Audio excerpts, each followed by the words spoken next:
lo naturalizamos, ¿cierto? Entonces, ella, por lo que puedo entender, ella considera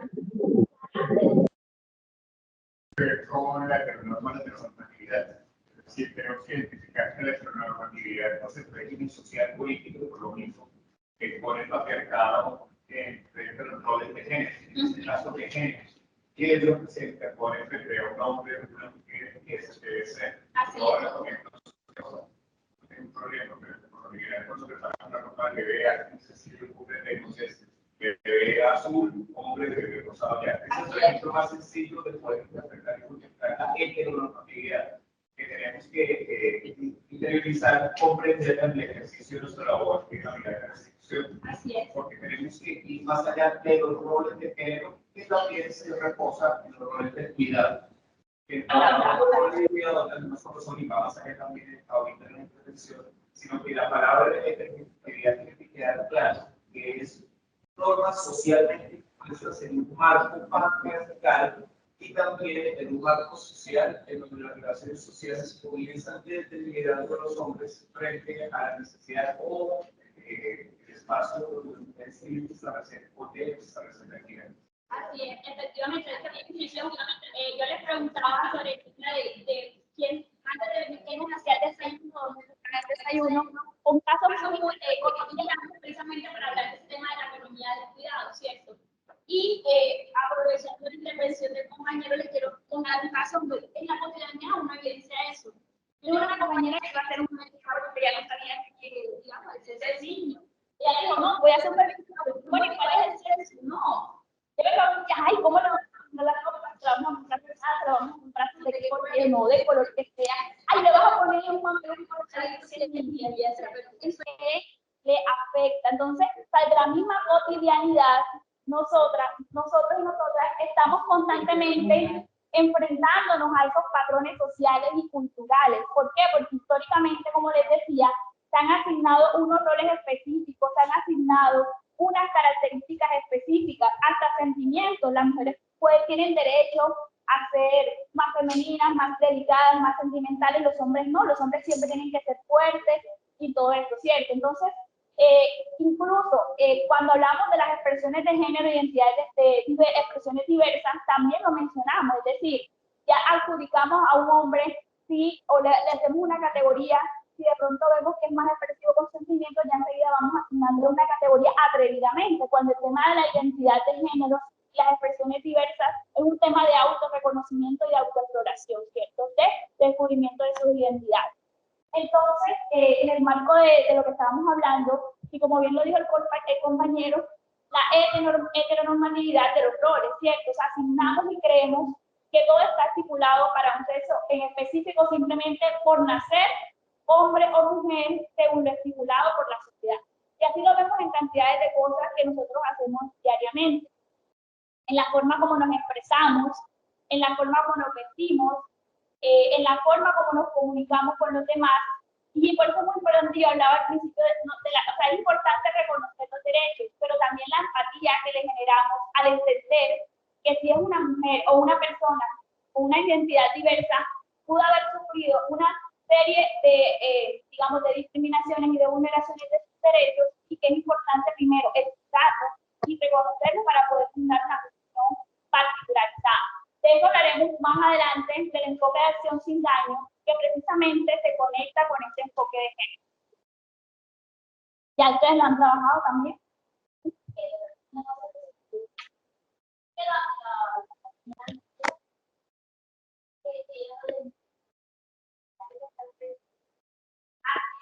Es que la situación por eso hablo de la acción afirmativa, tiene que ir mucho más allá de lo que digo o de lo que expreso, no, esa acción tiene que verse reflejada y posteriormente en el ejercicio, porque apenas es un ejemplo, digamos, vamos a construirlo desde allí, pero esa señora hay que trabajarla sucesivamente en el resto hasta poderla llevar a lo que nosotros queremos, que es una inclusión y con perspectiva de presentación de una demanda, porque en la demanda ella tiene que hacer valer su derecho como tal. Entonces, esas acciones, puede que ella no la entienda, pero por eso estamos nosotros sentados aquí, tenemos que entenderlo nosotros muy claro para poderlos incorporar. También es un poco de hacerla en el momento de hacer la señora también entender, Eli, porque cuando el juez va y le pregunta, ¿usted se desplazó? No. ¿Usted vio hecho de violencia? No. ¿Y usted dónde estaba? El predecesor, no. Entonces también hacerle un trabajo previo y de pronto hacerla caer en cuenta de la situación en la que ella está y qué es lo que ella puede aportar como sujeto de restitución de tierras también, como titular, porque luego uno va al juez, la interroga y se cae en la teoría del caso que estamos presentando. Entonces también un proceso de sensibilización como profesionales de la unidad de restitución de tierras.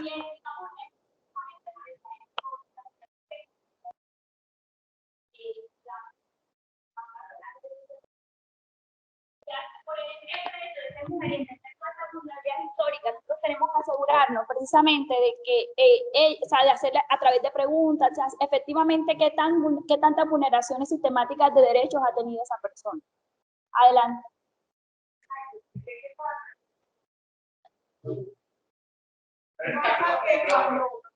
Pasa que cuando se profieren las sentencias de restitución de tierras y como ella no es la reclamante, entonces ¿quién aparece como beneficiario principal? Los varones. Y lo digo con conocimiento de causa.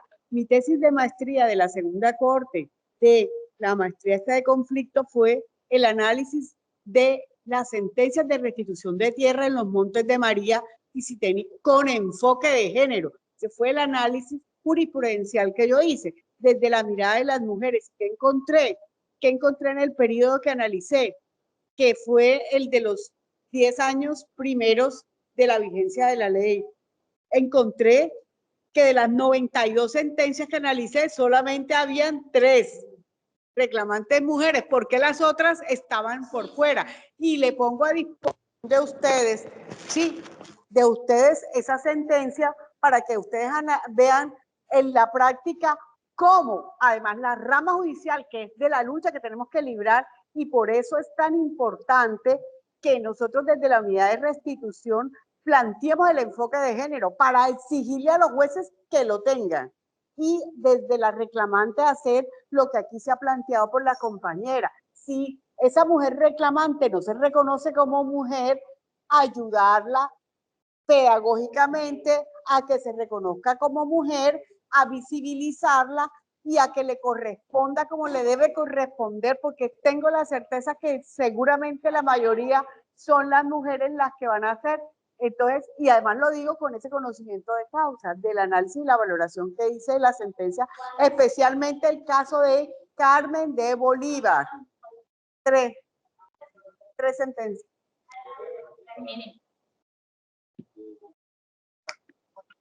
Bueno, buenos días. Yo no entendería, o sea, yo voy en contravía de lo que dice usted, porque una de las normas es la ley 1448, pues que más apoya el enfoque de género y el tema de ser mujer, pues no la había visto antes en ninguna ley. Y tengo seguro que esas sentencias o no fueron bien analizadas o son ineficaces, porque la ley de restitución dice que el título de propiedad debe salir a nombre de los dos, aunque la compañera o el compañero no estuvieran unidos por ley y aunque el compañero ni siquiera hubiera comparecido al proceso. Entonces, esas 3 sentencias no aguantan una tutela, ¿sí? Puede ser que de pronto se le haya pasado, o lo haya obviado, pero el juez es garantista en esto, o no tenía, sí. Pero el juez de restitución es lo más garantista que hay frente al tema de la mujer. Te lo digo porque nosotros que estamos acá tenemos años de estar leyendo sentencias de restitución de tierra y la misma ley lo dice. O sea, no lo estoy diciendo yo, lo dice la ley en el artículo 91, el último parágrafo 4. Sí, ojo. Por eso te estoy diciendo, será ineficaz y no aguanta una tutela. Eso es lógico, ¿sí? Es más, tanto es así que históricamente, las adjudicaciones en temas de reforma agraria se las entregaban al hombre. Minimizaban el trabajo de la mujer, ¿sí? Porque el trabajo de la mujer de crianza y de cuidado de los hijos hoy en día, según las circulares, sentencias y conceptos que tenemos, es igual que al hombre ir a sembrar una planta. Entonces, ¿qué ocurre? Que la unidad de restitución de tierra, implementando lo que es enfoque de género, política y mujer, ¿sí? Ha sacado circulares en las cuales teníamos procesos que el hombre, si no presentaba la solicitud, Entonces, la mujer no podía ser beneficiaria del tema de la restitución de tierra, pero no, si es beneficiaria porque el trabajo de la mujer en la casa es similar al trabajo del hombre sembrando un plátano, sembrando una mata, pero sí doy fe de que la ley lo dice y los jueces lo cumplen.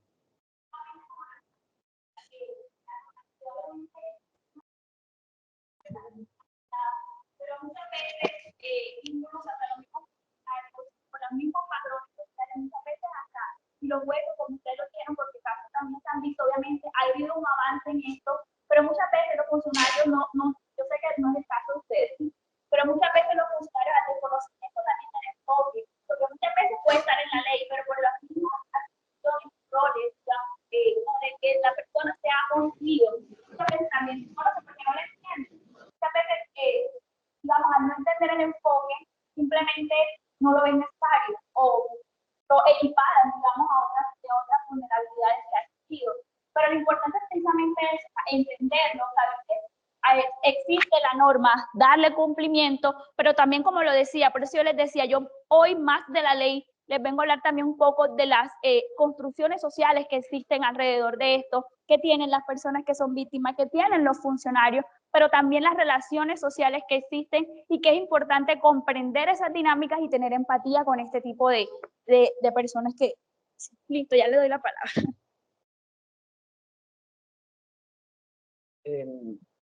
Bueno, personalmente creería que, digamos, en algún momento o algunas sentencias pudieron, digamos, obviarse esa situación, pero y como lo dijo el compañero, la ley es muy clara. Y eso, digamos, es algo que si el juez quiere o amaneció con ganas de poner a uno solo, es una obligación que la misma ley le está imponiendo a quien está impartiendo la justicia. Inclusive, recuerdo yo un ejercicio que se hizo aproximadamente hace como unos 4 años, que se hizo inclusive desde la misma entidad, algo interno, ¿sí? Que la misma entidad hizo, y los compañeros de la Territorial Córdoba pues, pueden dar fe de eso, los compañeros de etapa judicial y demás, y etapa administrativa, que cuando estábamos llevando los planes de trabajo las demandas que se iban a presentar ante los jueces, teníamos que obligatoriamente revisar que el acto administrativo de inscripción en el registro de tierra hablar y mencionar a esa mujer, a esa compañera, a esa cónyuge.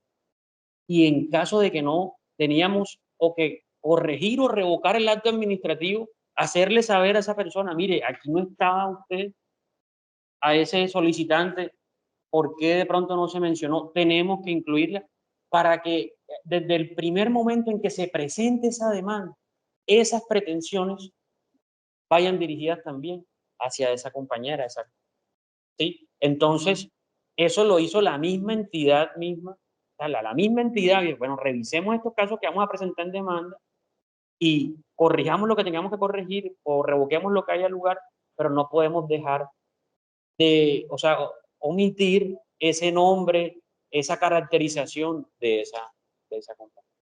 Sí. Hay varios aspectos que es importante. Cuando esto arrancó, coger la norma y construir desde el primer acto, primera comunicación, fue difícil interpretarlo. Sobre todo de los que pensábamos que la misma norma le daba la potestad al juez, porque se suponía que eran jueces especializados en esta área, los que iban también a atender a interpretar la norma y a dar sus primeros fallos. Y entonces nos quedamos meramente en el acto administrativo, incluyendo en el núcleo familiar a la mujer, pero la misma norma decía que había que reconocerlos como titulares del derecho y que el juez en su parte tendría que dar el fallo como es, pero no fue así. Los jueces que estaban allí no eran tan jueces especializados en restitución, no tenían absolutamente incorporado el tema de género, ni el tema catastral, ni el tema social, ni el tema de vulneración. Mira, todo ha sido construido de manera suelta y jale, porque hasta en una práctica de testimonios, de hacer las preguntas, era difícil. Entonces nos tocó hacer el ejercicio no solo de preparar a las nuevas personas que llegaban al equipo de incorporar, sino a los jueces, a los defensores, a todo el mundo, porque nadie sabía de restitución. Y tocó escuchar de parte y parte y comenzó, o sea, todo lo que se lleva construido es un poco de lo que usted mencionó. Aquí venimos, esos saberes se han ido incorporando y aún, digamos, pueden existir esas fallas, porque uno, aún estando el acto administrativo, aún estando la solicitud, usted va a revisar la sentencia y efectivamente el juez en su resuelve no la mencionó, solo está mencionando el señor y su núcleo, no. Entonces, por eso se hace la revisión y se solicita al juez module, aclare o adicione que ella debe aparecer con su nombre, su número de cédula de manera correcta. Y eso también lo hacemos en el ejercicio también, pero ¿qué? Eso te digo, eso hace parte de que también se haga un buen ejercicio como profesional, porque tal vez otros no lo hagan en los términos que nos dice Dante. Bien. Muchas gracias. No, quería, dejar claro que de todas maneras en los anuncios que había referido la Corte ya ha emitido sentencias específicas sobre eso. En este caso tengo aquí la sentencia T-224 en que las mujeres tienen derecho a llevar una vida libre de violencia, ya sea por cosa juzgada, pero que todas las autoridades administrativas y judiciales deben propender en sus decisiones, así sea, en todo lo involucrado. Y también por un caso específico en donde se involucre violencia contra la mujer, ello constituye un imperativo insoslayable para poder tener y juzgar. Y les doy un anuncio adicional para no extenderme, porque podría hablar sobre la sentencia.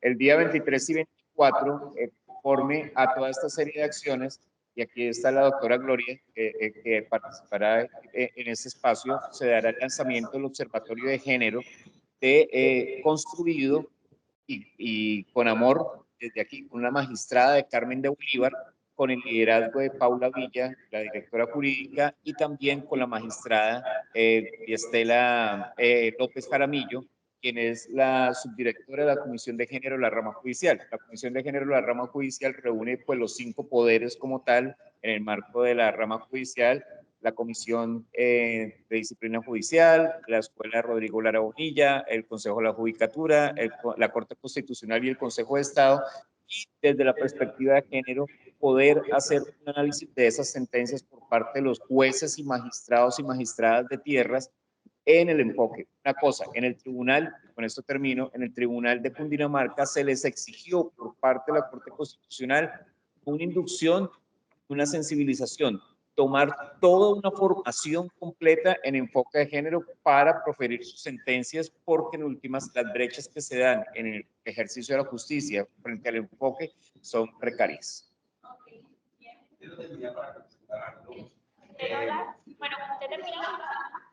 Tanto la unidad de restitución de tierra ha protegido el tema de ser mujer, que hemos creado jurisprudencia y hemos modificado de cierta forma la ley agraria. Anteriormente, o nos dice la ley agraria de 93, para la adjudicación de terrenos partidos, yo dice que son los explotadores de los partidos, ¿no es cierto? Unos requisitos. Y nos dice el código que la ocupación no se queda. Entonces, ¿qué pasaba con aquellos insultantes que 20 años explotaban terrenos? Eran víctimas del conflicto armado, pero moría el titular, que se les explotó la tierra. Tenían la mujer y los hijos a reclamar, no entendían el artículo, digamos, el artículo 74 decía, frente a las adjudicaciones se dieron los requisitos de la ley 160 al momento los hechos. Pero decíamos, pero el explotador no se puede heredar y la cónyuge no explotaba, teníamos que negarlo. ¿Qué ocurre?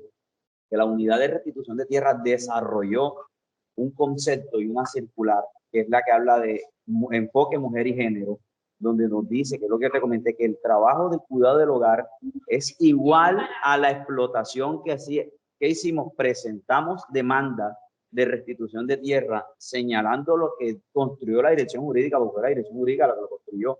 Los jueces entendieron y finalmente sacaron sentencias como coexplotadoras, ¿sí? Y los hijos no como herederos, sino como coexplotadores. En ese sentido, las sentencias de restitución crearon jurisprudencia y de cierta forma modificaron la reforma agraria en el entendido de mujer, enfoque, género y víctima de conflicto armado. Era el punto que quería. Ok, muy bien. Y precisamente ahí estamos aplicando y reconociendo de que quiero abordar. El análisis que se hizo fue, en mi caso, como alumna, como estudiante de la facultad de, sí, en el curso y el desarrollo de la maestría. Y se analizaron las primeras sentencias, yo lo dije, los primeros 5 años de las sentencias de restitución de tierra de los Montes de María, caso Carmen de Bolívar. En ese momento yo no era, como no lo soy ahora, sino contratista de la, yo soy ahora contratista de la ORT, soy asesora de la Secretaría General para el caso de conflictos sindicales y otros conflictos. En este caso, en ese momento yo era funcionaria, era procuradora judicial ante el Tribunal Contencioso de Bolívar y hice fue un análisis de la sentencia que encontré, que por supuesto me apoyé en el trabajo que habían hecho los compañeros de la Unidad de Restitución de Tierra. Lo que está diciendo el compañero es precisamente el producto del trabajo posterior que han hecho los compañeros de la Unidad de Restitución de Tierra e incidiendo en los jueces. ¿Para qué? Para que haya ese enfoque de género en las sentencias. Un trabajo que no pueden descuidar, que tienen que hacerlo día a día. Y yo quiero aprovechar para decir lo siguiente. Unidad de Restitución de Tierras hace parte de la mesa sectorial de género de las entidades del sector público a nivel nacional. Lo digo con conocimiento de causa porque hago parte en representación de la Federación Nacional y las centrales sindicales en la mesa nacional de seguimiento a los puntos de género del Acuerdo Sindical Nacional 2023. Y quiero decir que ese ejemplo, la Unidad de Restitución de Tierra en aplicación del enfoque de género en muchos aspectos del ejercicio de la función pública. Es destacada allá, así como lo acaba de decir el compañero, en el sentido de la mesa nueva que se va a instalar ahora, pero quiero destacar, por ejemplo, que es de las, después de que hicieron acá la resolución sobre el permiso púrpura, que lo tiene la Unidad de Restitución de Tierra, porque es que cuando uno habla del enfoque y de la necesidad de visibilizar, también hay que decir, para ti, para tu información y las siguientes exposiciones que tú hagas, que esta es una entidad líder en el enfoque de género. Tiene un permiso de púrpura, que significa lo que tú te puedes imaginar que puede significar. Y ahorita en el acuerdo sindical se acabó de plantear un permiso frente a la menopausia y la andropausia y los demás temas que vayan alrededor de eso, un permiso especial de los síntomas, de los factores que pueden afectar eso. Acuerdo sindical de la Unidad de Restitución de Tierra y asimismo tiene otros aspectos de enfoque de género y que ha sido líder, como lo ha planteado en este enfoque, aunque haya personas que piensen que la A no es la significativa. Lo cierto es que lo han hecho en la práctica en el desarrollo del ejercicio natural que le corresponde hacer en las funciones propias. Entonces, ahora aquí, ¿qué es lo que toca hacer? Lo que toca hacer es lo que siempre hay que hacer en Colombia todavía. Es que el artículo 42 de la Constitución sobre la igualdad de las mujeres en la oportunidad del acceso a todas las cosas todavía no se da.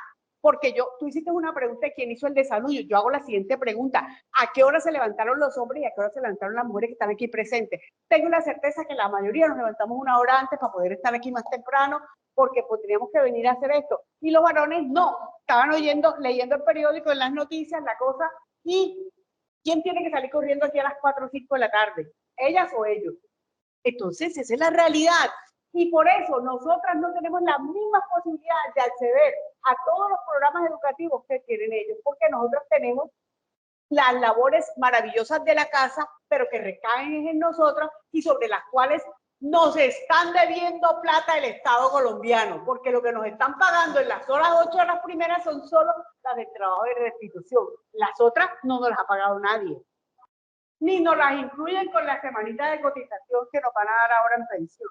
Todavía ahí no se repone. Muy bien. Una persona que está virtual va a hablar. Okay.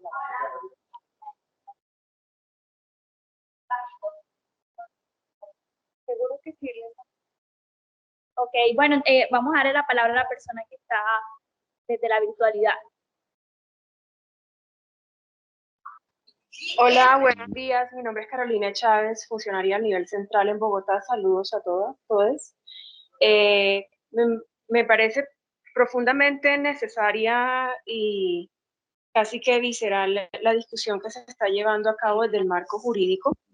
Sin embargo, sin adelantarme a lo que tiene la profesora programada para la jornada de hoy, mi moción es a tener en cuenta que el enfoque diferencial y de género, si bien es cierto hay un rezago político, histórico, cultural, económico, en todos los aspectos en relación con nosotras las mujeres, eso también incluye a niños, niñas, adolescentes, a mujeres trans, a hombres trans, a mujeres lesbianas, que han sufrido no solamente la violencia, sino que también me gustaría que en el marco de estas discusiones se tenga en cuenta que la restitución de tierra se lleva a cabo mayoritariamente en entornos rurales, donde las mujeres y todas las personas que hacen parte de la población diversa sufren violencia y discriminación. Y me parecería interesante también que dentro de la discusión se tenga en cuenta cómo nosotros, como funcionarios, estamos abordando, estamos atendiendo a esas personas, a una mujer trans, a un hombre gay, cómo al día de hoy, desde el marco legal, dentro de la restitución, para eso este espacio a mí me interesa mucho, digamos, teniendo como marco la ley 1448, también entender, por ejemplo, cómo entran aquí a jugar niños y niñas, en tanto como a las mujeres en la restitución, a estas personas menores de edad también se le han vulnerado muchos derechos. Entonces, sí me parece muy oportuno lo que, por ejemplo, lo que acaba de decir la compañera, pero me gustaría que dentro de las actividades y dentro de las discusiones que se van a llevar a cabo hoy, también, por favor, podamos aterrizar en esta población víctima. Gracias. Así es, de hecho yo ahorita al principio explicaba que precisamente dentro de este enfoque de género que se ha ampliado, ya no podríamos hablar solo de enfoque de género solamente, sino enfoque de género y diversidades sexuales. Y explicaba también que dentro del enfoque de género, históricamente las personas LGTBIQ+ y las mujeres han tenido discriminaciones históricas y que muchas veces en el marco del conflicto, no solo las mujeres, sino las personas con orientaciones y expresiones de género diversas también han sufrido múltiples vulneraciones que tienen alrededor de su discriminación por identificarse como un hombre gay, como una mujer lesbiana, como una persona trans. Entonces sí, efectivamente ahorita en el trabajo que vamos a hacer de las lecturas y de los grupos, hay una específica que habla sobre este tema de la atención a personas con orientaciones diversas y la idea es que podamos de manera conjunta construir precisamente cómo, digamos, las variadas condiciones en que se puede presentar un caso, pero también intentaremos dar respuestas a estas rutas o específicamente en qué nos dice, digamos, la norma, pero también qué alternativas, opciones podemos hacer para garantizar en el marco de este proceso de restitución los derechos fundamentales. Efectivamente, muchas gracias por tu aporte.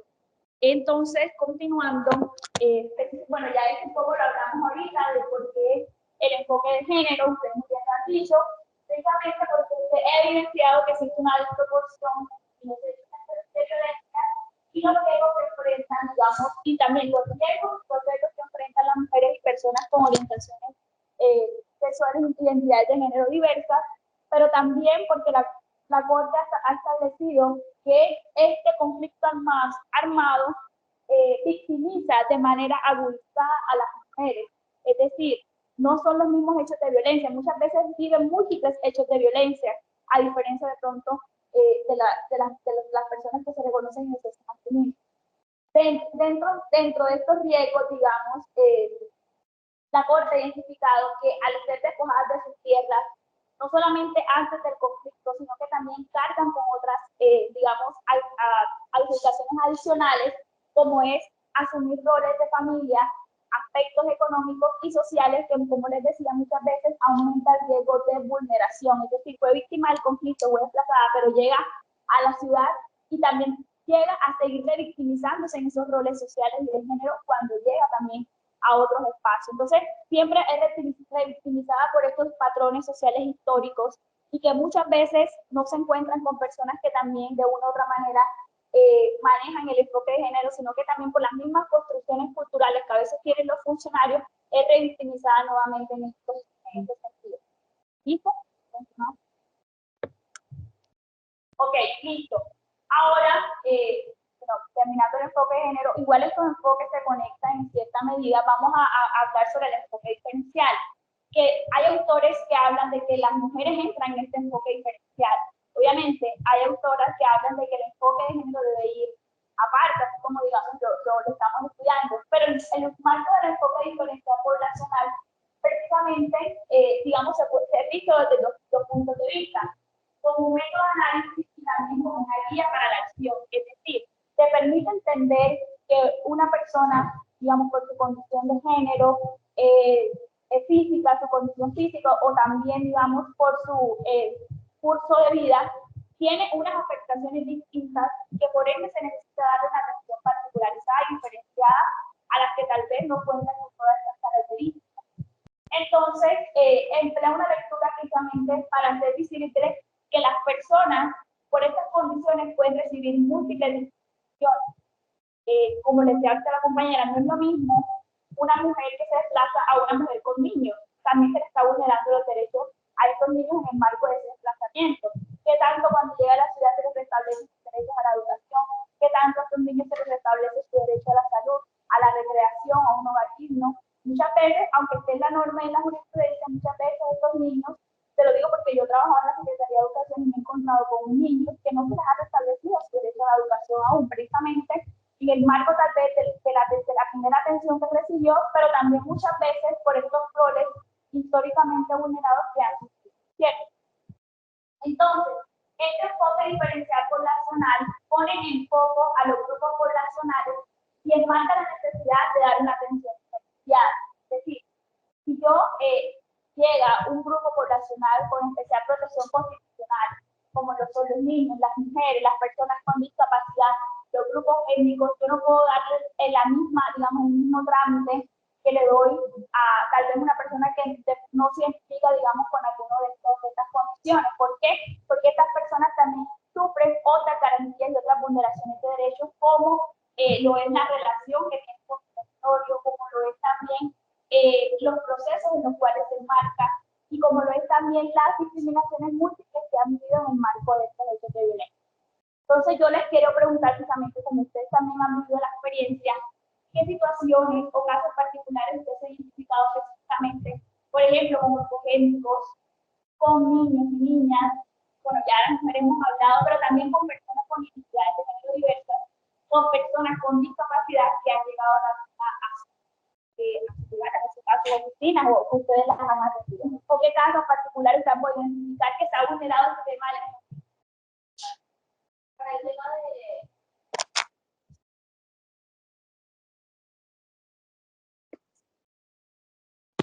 fue un caso, digamos que ya está en sentencia, de niños, niñas y adolescentes que tienen el predio, el papá, la mamá, pero la señora primero fallece y luego asesinan al papá en el predio y ellos quedan siendo menores, orfandad doble. En su momento, me imagino, lo asesinan en el predio, o sea, de hecho ya hay una situación. Como un vecino conocido en su momento lo acogieron, luego pasaron por hogares del ICBF donde le vulneraron totalmente sus derechos. Tuvieron una serie de situaciones, a la familia cuidadora violó a la muchacha. Creo que en la sentencia no es tan claro, digamos, pero al parecer el hijo que tienen parece que es producto de eso. No, obviamente se cuidan muchas de las cosas de los que están allí. Pero hay una serie sucesiva de todas las instituciones que omitieron, digamos, la responsabilidad que competían con estos jóvenes. La sentencia de restitución no solo es más, lo más difícil fue que no fueron ellos los solicitantes de restitución, sino una persona que se quería apropiar del derecho de ellos asumiendo como si eran los representantes. Y en el trámite se logró determinar que no eran ellos las personas que eran cuidadoras, solo estuvieron con ellos por un momento, porque ellos todos fueron a hogares sustitutos. donde le sucedió mil cosas. Aún siendo así, pienso, la sentencia habla de una compensación, pero en ningún momento por parte de los jueces se da una serie de órdenes que llega a resarcir, digamos, todas las afectaciones que sufrieron esos niños. Ya unos alcanzaron la mayoría de edad, otros no, siguen siendo menores de edad. Y hablemos pues del producto, digamos, de ese nieto que también viene de todas estas situaciones de violencia. En esa sentencia se configuran todas las horrorosidades que usted puede ver que se cometa con unos niños, la situación de violencia, la orfandad, la vulneración de sus derechos, que nadie lo atienda, que nadie lo escuche, o sea, es una sentencia definitivamente. Bueno, todo el mundo celebró de pronto la película que salió frente a eso. Este caso tiene muchísimos más elementos como que da tristeza leerlo, pero finalmente, digamos, nosotros como unidad de restitución acogemos, digamos, a la pretensión que algunos quieren, que van a volver a ese predio. Sí, tiene sentido, ¿no? Su mamá, su papá y todo lo que vivieron. Y ya no viven juntos, entonces toca, digamos, resolver un montón de situaciones con esa sentencia que es compensación. Pero allí yo creo que tienen para maestría y posgrado lo que deseen hacer.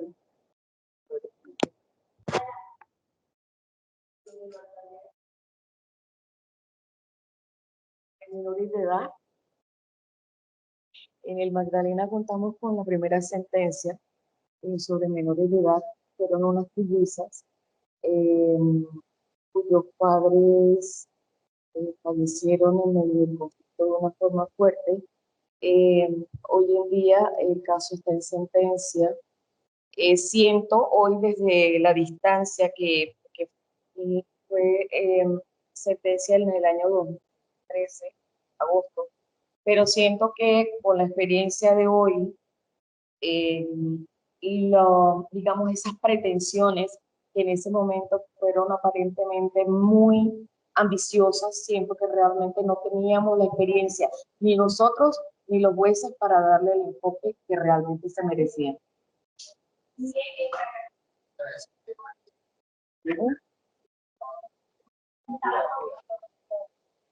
Buenos días. Bueno, digamos, desde la experiencia, puedo contar que tuve un proceso donde la persona que lo inició, el solicitante, se presentó, digamos, como una persona normal, es un señor normal, hizo una solicitud de él personal sobre un predio que él vendió y otra en representación de sus hermanos que habían vendido posterior a la muerte de su padre. Bueno, eso se llevó a la inscripción y se presenta la demanda. En la etapa judicial, digamos que ya coloca el conocimiento de que es gay y que forma parte de una población, creo que de una población de esta categoría. Y ahí es donde nosotros, digamos que entendemos que a veces las solicitudes llegan de esa manera. Pretendemos conocer, digamos, o no conocemos, desconocemos que las personas que llegan no tienen una condición, sino que son personas normales, que solamente son desplazados, son mujeres, son hombres, pero más allá de eso, digamos que no profundizamos en algunas solicitudes de estas situaciones. Ya en la etapa judicial, como lo venía diciendo, esta persona manifiesta esta situación y el juzgado de una vez, digamos, redirecciona este enfoque con este solicitante que se considera, digamos, una población diferente. Entonces, ya las decisiones que se están tomando al respecto, pues van encautadas a eso.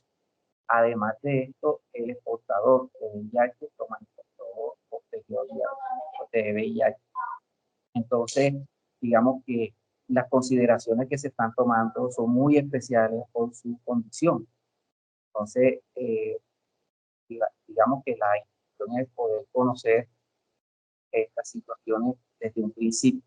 A veces son difíciles, pero no imposibles, digamos, de superarlas dentro de trámites tanto administrativos como judiciales. Sí, precisamente,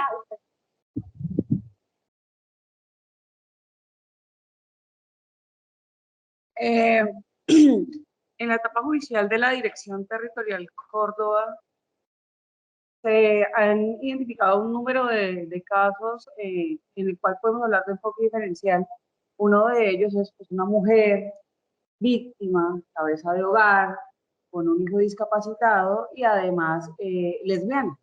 Entonces, llevar también ese conglomerado de situaciones ante los jueces civiles, porque los jueces son civiles y han venido especializándose en el asunto de la restitución y el enfoque de género a través del tiempo, porque como decía la compañera al principio, no sabían de eso.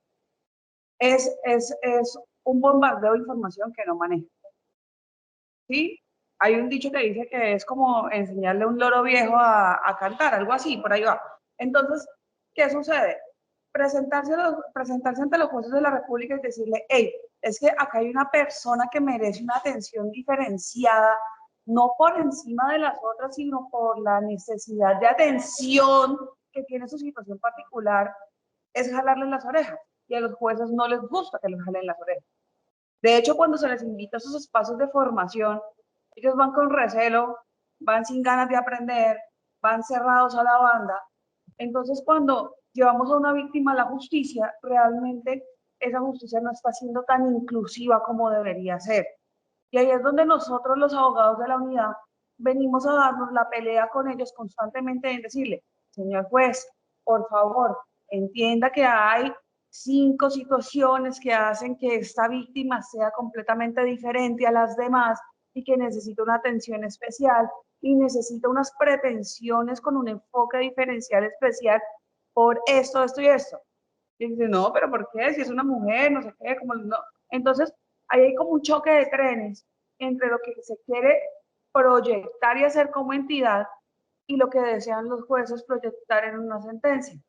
Porque también el espacio judicial le permite a la víctima decir en la audiencia, su condición es tal, y le dan la palabra, pero la autonomía judicial le permite al juez decidir si decide aplicando los enfoques diferenciales o siguiéndose las reglas básicas del derecho que ellos son los que tienen que aplicar y garantizar por el hecho del acceso a la justicia.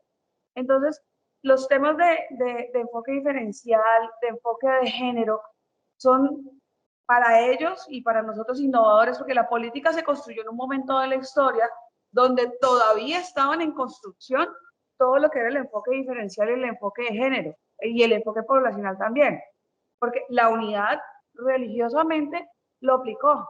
Tenemos una resolución de prelación que identifica a ese sujeto, que identifica sus características individuales, y se agrega al proceso antes de iniciar los estudios para que tengamos claros cuáles son los casos que estamos resolviendo y sobre qué sujetos estamos resolviendo.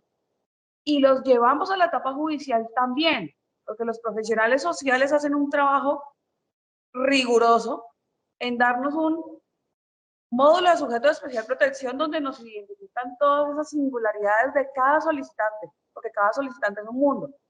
Y nosotros se lo llevamos al juez en la etapa judicial y pedimos pretensiones con enfoque diferencial. Pero muchos jueces, no solo en Córdoba, sino en todo el país, son cerrados a la banda en el ejercicio de la autonomía judicial y yo soy el que decide punto. Entonces, los choques de trenes van a seguir presentándose mientras la política exista y mientras la justicia exista bajo la figura de la autonomía judicial. Y el proceso es un proceso que se ha ido construyendo, que ha seguido reconstruyendo, que ha ido cambiando, que ha ido mejorando a través del tiempo. Porque yo llevo más de 10 años en la unidad y hoy a 2023 no es lo mismo cuando yo entré a 23. Entonces, la ley nos dio una ventaja y es la gradualidad y la progresividad. Yo amo la gradualidad y la progresividad porque en base a estos dos principios podemos ajustar, podemos mejorar, podemos complementar.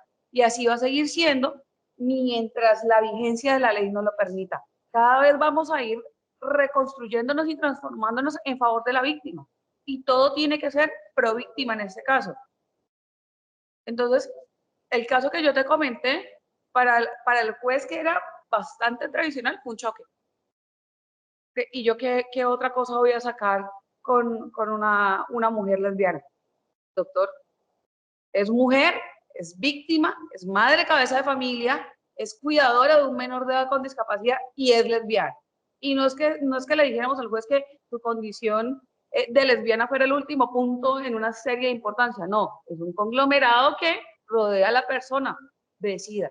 Y efectivamente, el proceso de la sentencia, una sentencia obviamente con órdenes judiciales con enfoque diferencial, tanto para ella como para su hijo menor que presentaba una discapacidad.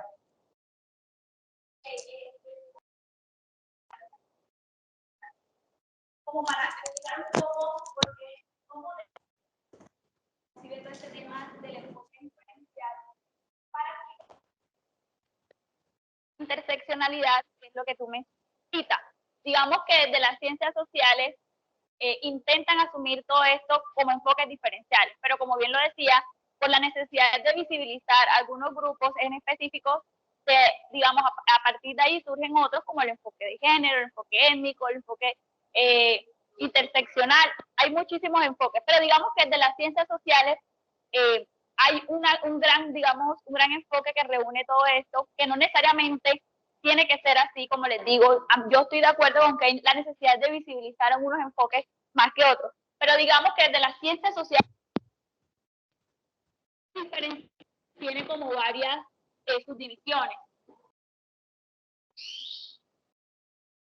Una primera subdivisión, por decirlo, de la teoría, no necesariamente en la práctica esto, como les digo, debe darse así, las vulneraciones son distintas.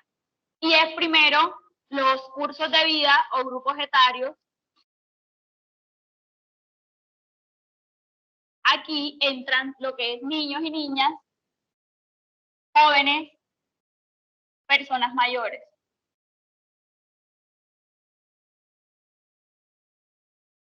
Esta sería como una primera categoría. Luego vienen los sectores.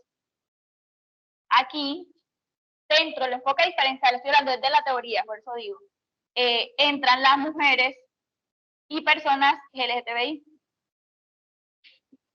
Hay otra categoría que es la categoría de situación o condición,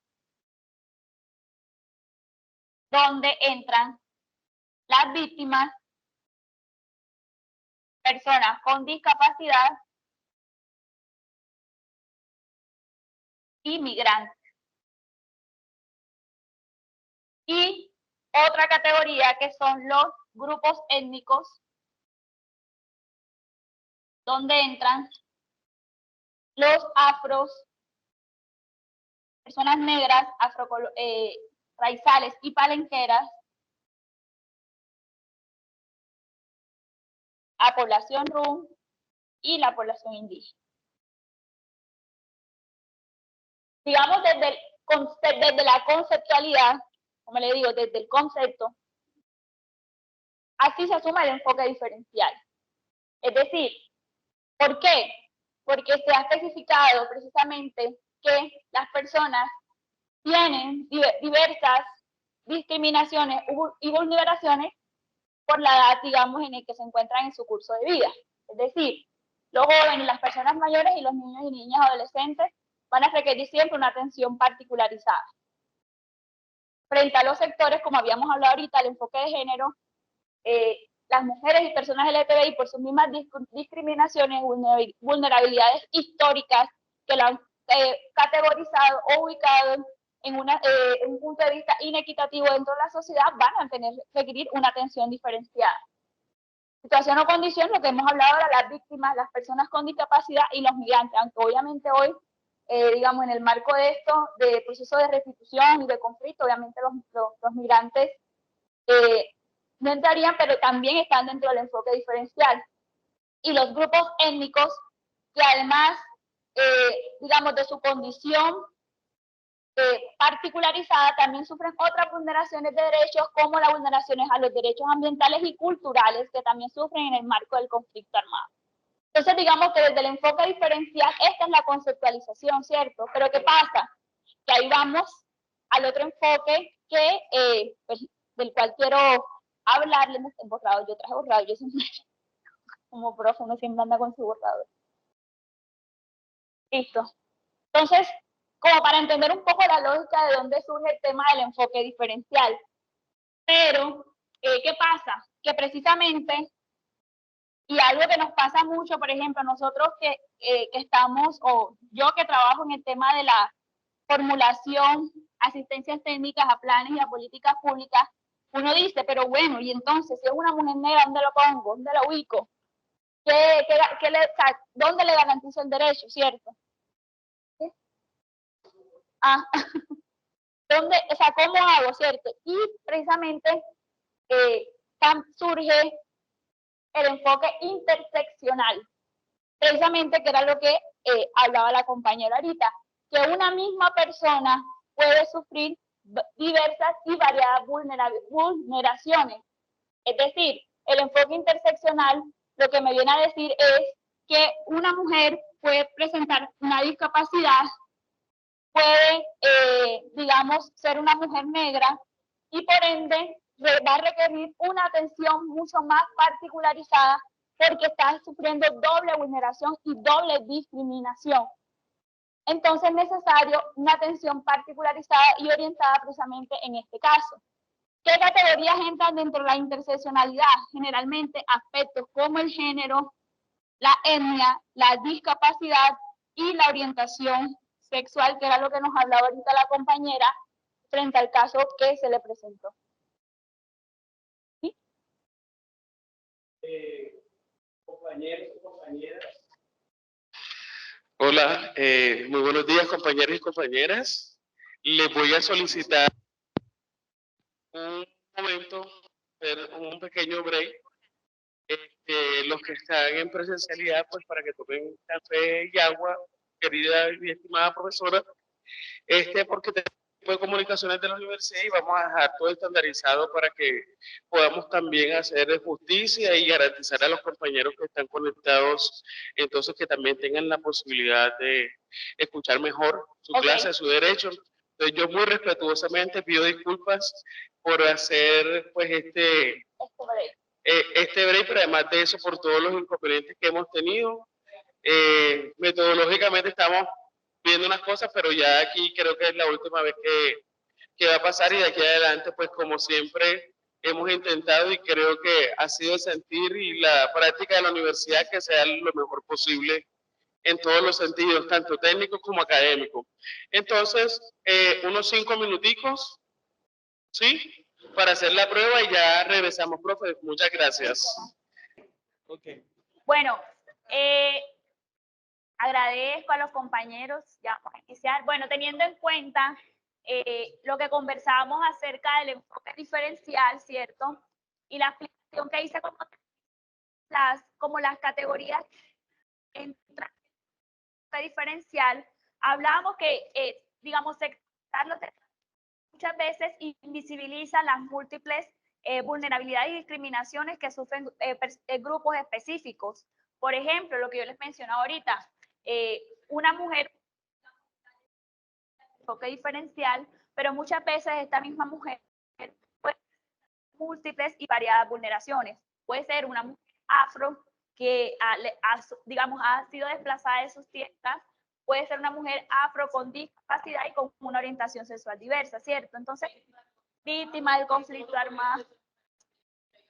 Exacto. Entonces, múltiples, digamos, discriminaciones recaen sobre una misma persona y que es necesario comprender estas diversas discriminaciones precisamente para que nuestra atención, nuestra digamos, cercanía y en su proceso de derecho, ¿cierto?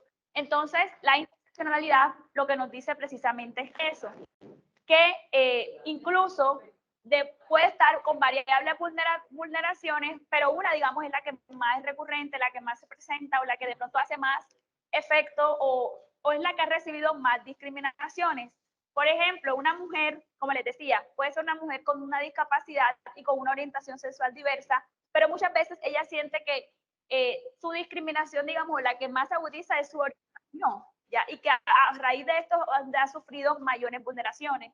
Entonces es importante, como decía, primero entender, reconocer estas diversidades o desigualdades históricas que ha tenido, pero también comprender que las personas somos un conjunto, una construcción social que nos transversaliza en diversos sectores. Entonces, la interseccionalidad lo que nos dice es eso, que una persona, digamos, puede ser afectada por, puede digamos, ser una mujer, como les decía, una mujer negra y una mujer con discapacidad y con orientación sexual diversa.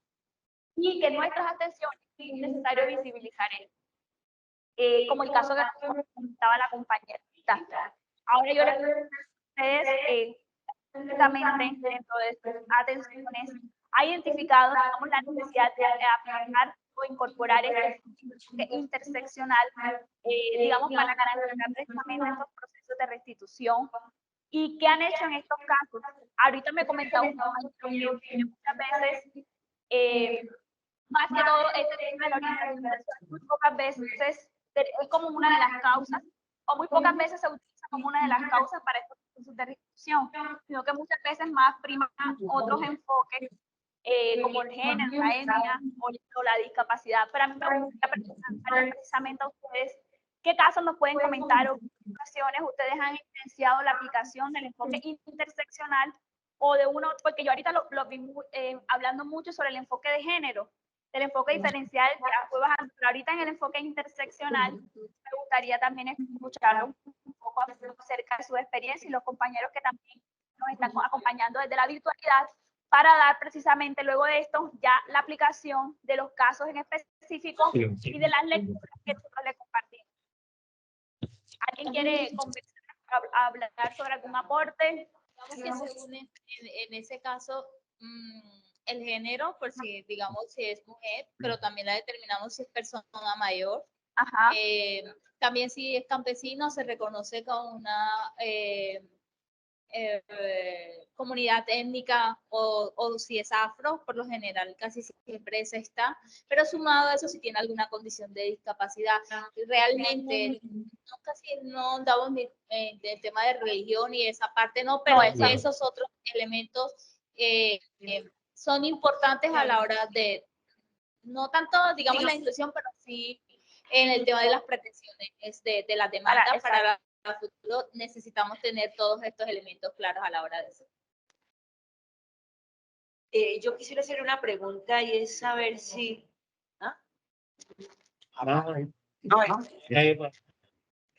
Una pregunta y es, entre las categorías que estás relacionando allí, género, etnia, discapacidad y orientación sexual, ¿habría otra para tener el enfoque interseccional con mirada de mujer, de género? Y ese tema de la cultura, la capacidad, la escolaridad, si es también, tanto que es una barrera, también puede ser también una mirada para poder tener un tratamiento diferente. Ok, digamos que dentro del mismo, la interseccionalidad abarca, digamos, distintas categorías, como yo le explicaba. La interseccionalidad surge porque el enfoque diferencial, como le explicaba, sectoriza y categoriza grupos poblacionales, grupos étnicos. Entonces, la interseccionalidad lo que viene a decir es que una misma persona recae sobre varios asuntos, ¿cierto? Pero específicamente lo que usted menciona sobre estas condiciones que, digamos, las mujeres viven por sus vulnerabilidades históricas, se analizan desde el enfoque de género. ¿Por qué?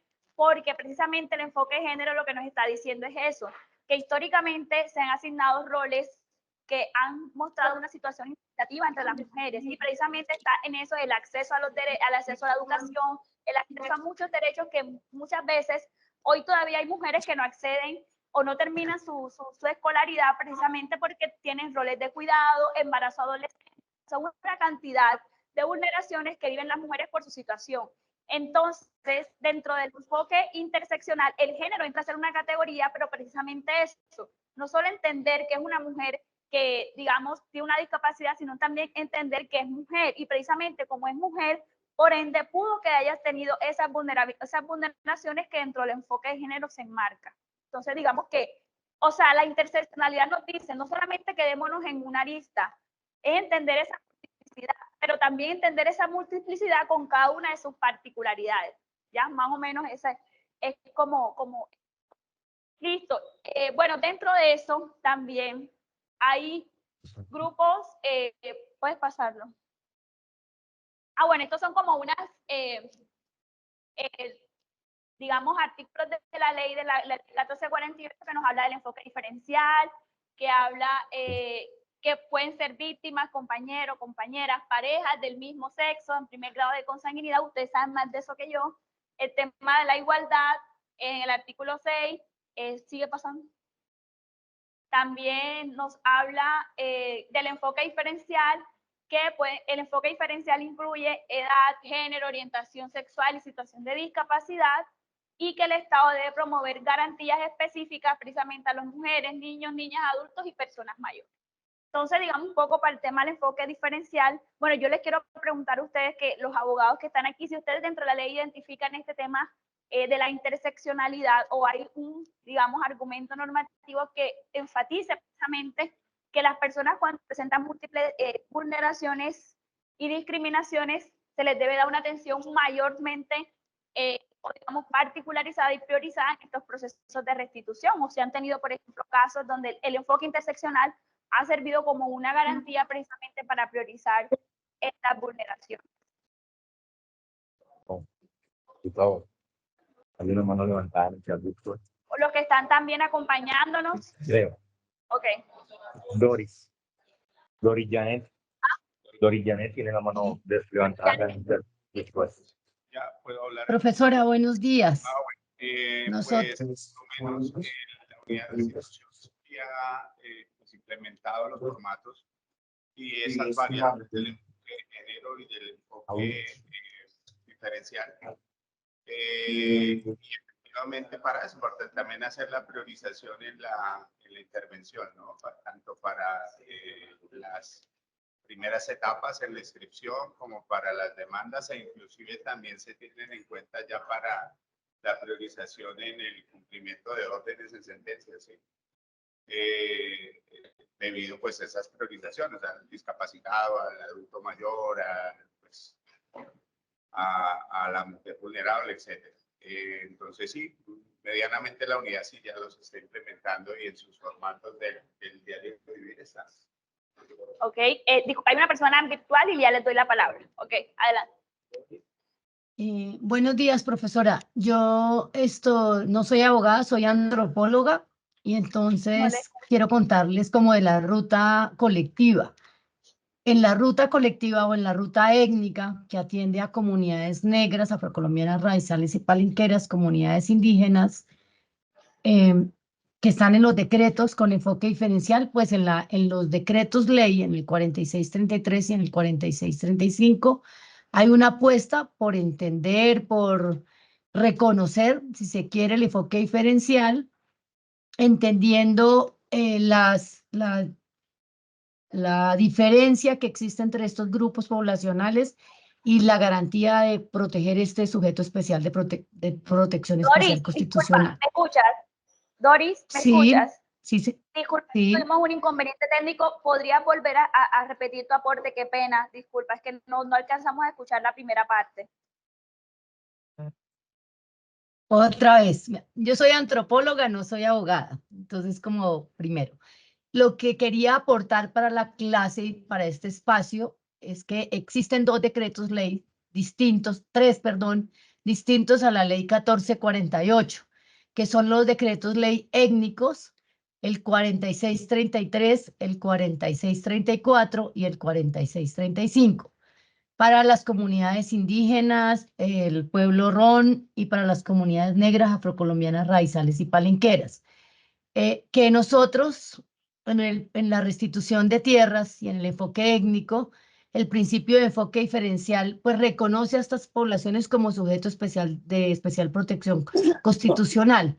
Esto garantiza desde la focalización e inicio que haya un reconocimiento y un trato, pues, para poder abordar las diferentes problemáticas que han vivido estas poblaciones, para entender un poco y emplear esa realidad de las diferentes formas de discriminación que están, pues, en el Estado colombiano y en las entidades. Para ello, a pesar que existe ese enfoque diferencial, a veces es complejo el tema interseccional, y lo planteo de qué manera la complejidad. Pensar y nosotros hacer demandas para todo el sujeto colectivo, no solamente para, como como en la otra ruta, en la ruta individual, que pues podríamos priorizar a los ancianos primero y demás, porque aquí ya es una mirada holística. Sí, lo que sí se está trabajando desde la Dirección de Asuntos Étnicos es reconocer, digamos, el enfoque de género en tanto las mujeres de los consejos comunitarios o de los resguardos indígenas se han visto también afectadas por el conflicto armado colombiano. El enfoque de niñez o el enfoque interseccional, intergeneracional, son también en clave de cómo se hace la transmisión de las personas adultos mayores, de los sabedores para los niños y niñas en cada una de las comunidades. Entonces, de alguna manera, los decretos permiten la flexibilidad, permiten las herramientas y los instrumentos que se aplican en los equipos interdisciplinares, pues permiten que tengamos un avance allí. ¿Qué esperamos o dónde está el cuello de botella? A veces en fase judicial, porque los jueces del país todavía tienen una mirada muy sesgada frente al tema étnico y en muchos casos las pretensiones o las mismas solicitudes van en contravía de lo que espera un sujeto colectivo étnico. Entonces también es importante mirar y pensar las diferentes rutas y entender las complejidades que significa pensar el tema de los asuntos étnicos en la interseccionalidad. Perfecto, muchas gracias, Dori. Precisamente de eso estábamos conversando y creo que tu aporte es muy valioso en ese aspecto y que me va a permitir dar entrada ahorita a, por ejemplo, dentro de ese proceso de las comunidades étnicas o de las vulneraciones, de entender que de manera diferenciada los grupos étnicos también se necesita una atención particularizada, sobre todo por la vulnerabilidad de derechos que ellos viven, derechos culturales, derechos ambientales, derecho también al territorio, a todas las relaciones y tejidos sociales que se enmarcan dentro de los procesos que ellos tienen dentro de esos territorios y que muchas veces al ser despojados o al abandonar sus tierras, se le afectan esos derechos culturales y ambientales que tienen y la relación que tienen con el territorio que tal vez, digamos, en otras situaciones o tal vez, digamos, otras categorías no se identifican. Ya en especial, por ejemplo, los grupos étnicos sí se evidencia una vulneración específica de estos derechos. Le doy la palabra a la compañera y por acá me habían pedido la palabra también. ¿O era usted? No me había pedido la palabra. Ok, listo. Yo te insisto en lo que hablé hace un momento y es que los estrados judiciales, bajo su autonomía judicial, tocan con un medio brochazo los temas de enfoque diferencial en general. Pero digo con conocimiento de causa porque tengo en mis manos una sentencia de un caso mío que me acaban de notificar que resume en 5 renglones lo que te digo. Y lo voy a leer textual. Sobre todo porque pues este caso fue una solicitud para que se hiciera una compensación precisamente por ese enfoque, porque nosotros éramos conscientes de la situación particular de la víctima y el juzgado se limita a decir en 4 renglones. Ahora bien, respecto a la intencionalidad de la solicitante del predio, tenemos que es su deseo no retornar, ya que entendemos que es una mujer adulta mayor con 85 años de edad, víctima que manifiesta no desea retornar. Okay. Son 4 renglones de todo lo que el juzgado puede decir de interseccionalidad y enfoque diferencial. Obviamente el sentido del fallo en el fondo del asunto sí apunta a lo que se solicitó, pero nosotros como entidad tenemos una circular que se les socializó a todos los profesionales misionales sobre este asunto, enfoque diferencial, interseccionalidad y enfoque género. Circular que nosotros literal plasmamos en las demandas que le llevamos a los jueces de restitución. Y por eso te digo y te insisto, los jueces basados en la seguridad jurídica, la autonomía judicial, la autonomía de la decisión y la protección de las decisiones, fallan, obviamente, en derecho, bajo la solicitud que hace la unidad, pero no le dan fondo a esto. No lo desglosan, no lo desarrollan. Es como pedirle también al juzgado que entienda el análisis situacional en los documentos de análisis de contexto. Ellos se lo leen y lo hacen y en la sentencia mencionan, no sé, copian y pegan un párrafo, pero que te hagan un trabajo o un ejercicio real de análisis del contexto que nosotros le estamos mostrando a la luz de la víctima que estamos llevando, no lo hace. Hay vacíos en ese aspecto. Nosotros lo hacemos, porque nosotros ese contexto lo incluimos en la demanda para dimensionar lo que vivió la víctima. Claro. La señora Ercilia Martínez manifiesta que vivió esto y esto en esta temporalidad. Y el documento de análisis de contexto me dice que para la misma temporalidad se presentaron esta serie de hechos y situaciones que dan aún más fuerza al relato de la víctima. Pero decirle al juez y decirle a los sustanciadores que están trabajando con el juez que hagan el mismo ejercicio, no lo hacen. Entonces, por eso es que yo te insistí en el tema del choque de trenes, porque nosotros en Córdoba hemos tenido dos ejercicios en etapa judicial de víctimas que son hombres, que son homosexuales, que son cabeza de hogar, y los jueces que hagan salidos de su sitio, porque en el ejercicio de su diario trasegar en la acción judicial jamás se habían enfrentado a esto que es una realidad, porque es una realidad hoy día. La diversidad está en todo. Así es. Y que el ejercicio de la etapa judicial en viras a la restitución de tierras aplica el enfoque diferencial, el enfoque situacional, el enfoque de género. Para ellos es un trabajo de reaprendizaje que no quieren hacer, porque la unidad ha hecho los ejercicios de socialización, que los ha hecho.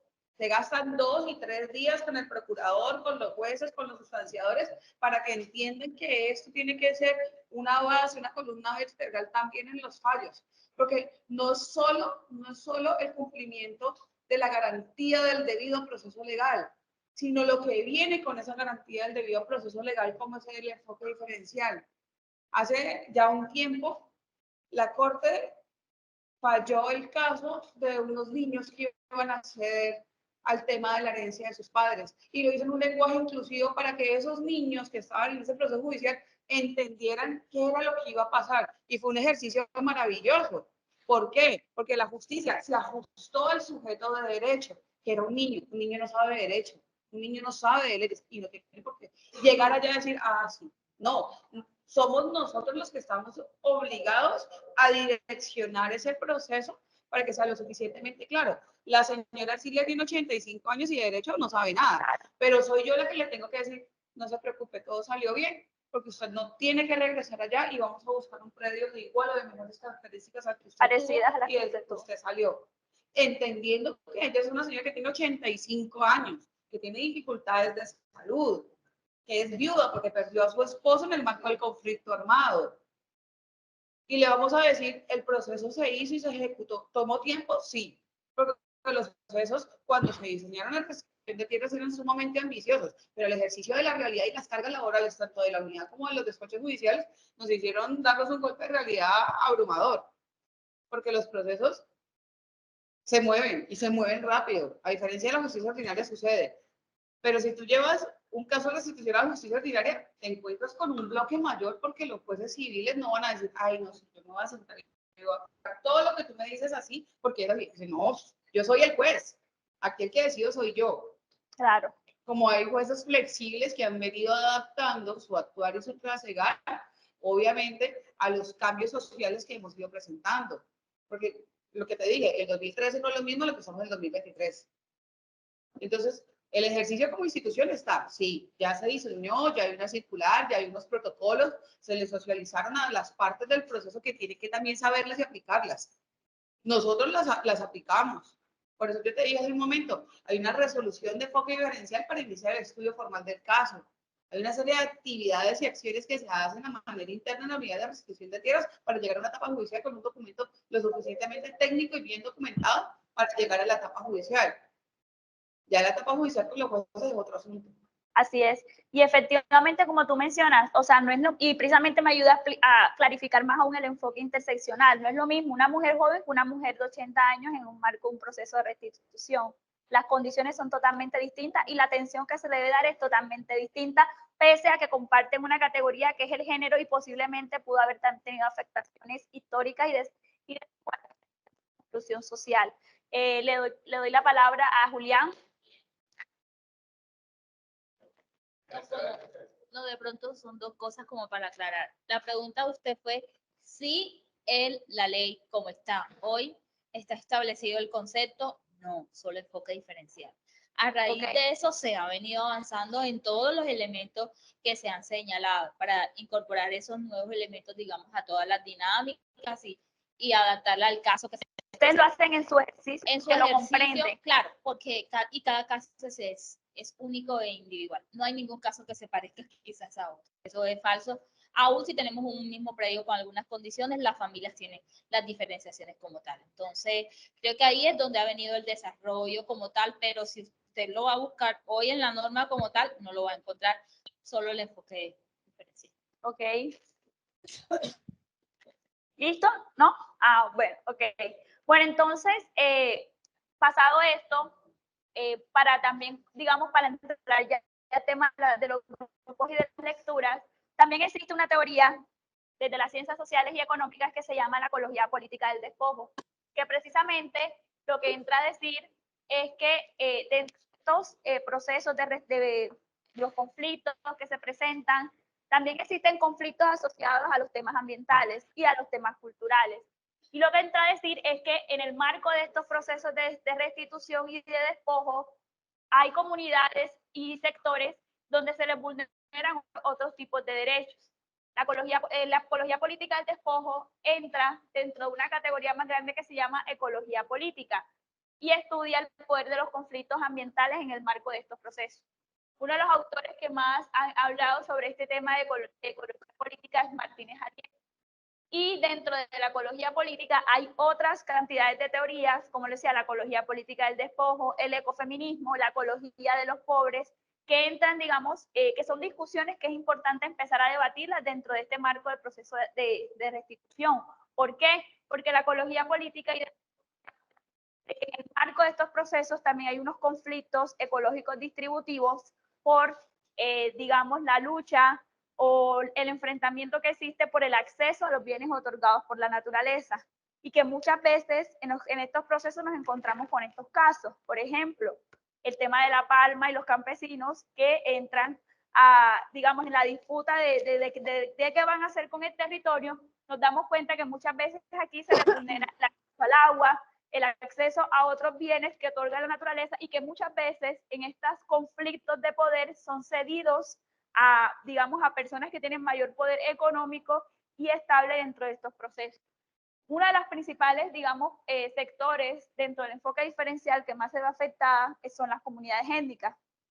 Aquí nos podemos dar cuenta que dentro de la ecología política del despojo, aspectos claves por resaltar es la expulsión del lugar de origen. Lo que yo decía, no es lo mismo una comunidad étnica que sea expulsada de su lugar de origen, digamos, a una familia que no tenga esa relación, digamos, con el territorio. Para los grupos étnicos, la relación con el territorio es muy importante. Todos los valores culturales, todas las prácticas, las costumbres que se relacionan de una u otra manera, genera una afectación que tal vez no va a ser igual en otro tipo de poblaciones o comunidades que no mantengan o no se les identifique esta relación que tienen. Ellos, por lo general, no siempre, ustedes tienen más casos específicos, siempre de una u otra forma van a querer retornar. El acceso a los bienes de la naturaleza, precisamente todo el conflicto armado lo que ha generado es que hay un acceso inequitativo de los bienes que nos otorga la naturaleza. Y hoy podemos decir que hay personas que son dueñas de los ríos, de los bosques, de los predios, y que todos en la ecología política lo que nos dice es que todos tenemos el mismo acceso a los recursos que nos debe otorgar la naturaleza porque es un derecho colectivo, ¿cierto? Entonces es un bien colectivo que todos debemos tener. El tema de justicia ambiental, lo que hablaba ahorita, el acceso equitativo a los bienes que nos otorgan, los conflictos ambientales, de quiénes son los bosques, de quiénes son los ríos, y la vulneración precisamente de estos derechos ambientales y culturales. Entonces, así en términos, más tarde, cuando estemos trabajando alguno de los casos, hay un grupo que le tocó, que precisamente habla de este tema de los conflictos ambientales, violencia, racismo alrededor de esto. La idea es que nos puedan explicar un poco qué encontraron también en cada uno de ellos. Yo mandé para que se distribuyeran en unos grupos, que este va a ser como una de las primeras notas, me da risa así, de las primeras notas, y el trabajo de la tarde va a ser la otra nota, ¿ok? Entonces nos vamos a dividir en grupos, cada uno tiene una lectura. La idea es que en esta lectura podamos evidenciar el enfoque, o sea, qué enfoques ustedes evidencian en estas lecturas y qué reflexiones nos brindan en el contexto de este módulo que estamos trabajando.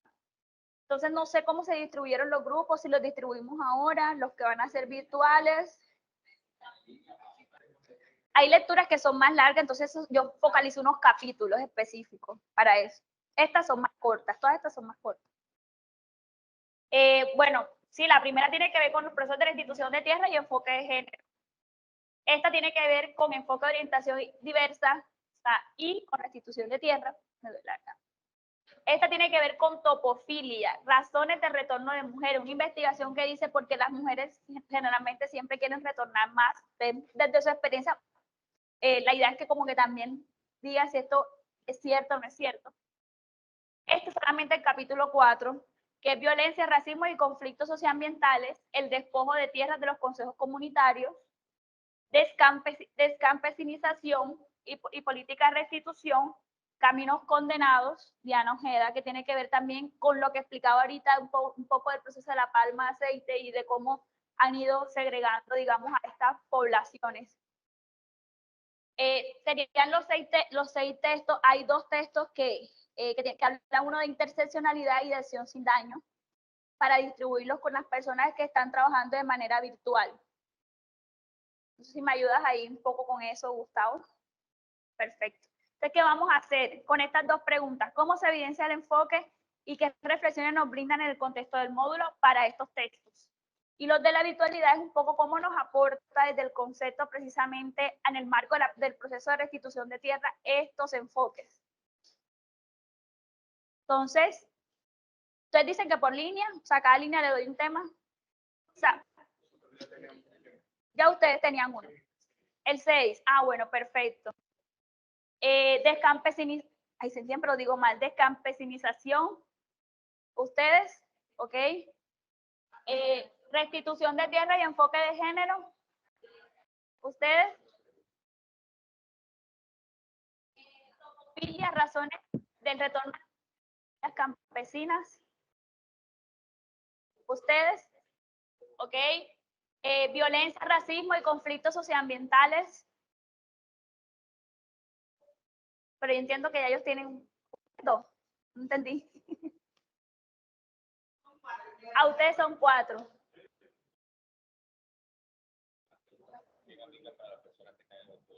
No, ya les digo, son otras porque son textos conceptuales. Bueno, si no salió nadie aquí, este también, si alguien de la virtualidad quiere asumir este texto, capítulo 4.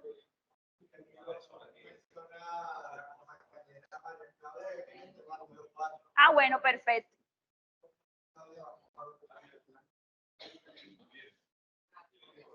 Y falta uno, en enfoque de orientación sexual e identidades de género. Si alguien de la virtualidad también lo quiere asumir. Vamos a crear 2 salas en la virtualidad. Uno para el tema número 4 y el otro para cualquier tema. El 2. Para el número 2. Entonces los compañeros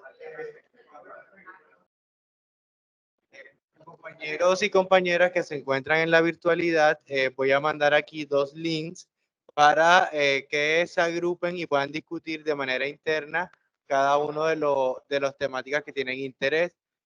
María Paula mencionó que quería estar en el tema número 4, entonces ya voy a abrir la sala y también una sala para el tema número 2. Entonces la idea, Yud, es que nos comenten más o menos cuánto sería el tiempo para que ellos puedan hacer la discusión y después regresen a la sesión principal y nombren una persona pues que socialice las reflexiones a las que lleguen. Ok, ya son las 11. Entonces lo que les quiero proponer es que esta hora nos preparemos todo y cuando entremos a las 2 ya sea para empezar a socializar. ¿Les parece? Ok, en esta hora que nos queda para preparar, hacer lectura rápida. Igual, la mayoría son de 20 páginas. Hay unos que focalicen unos capítulos porque son más largos. Listo, entonces ¿les parece así? A las 2 empezamos con la socialización.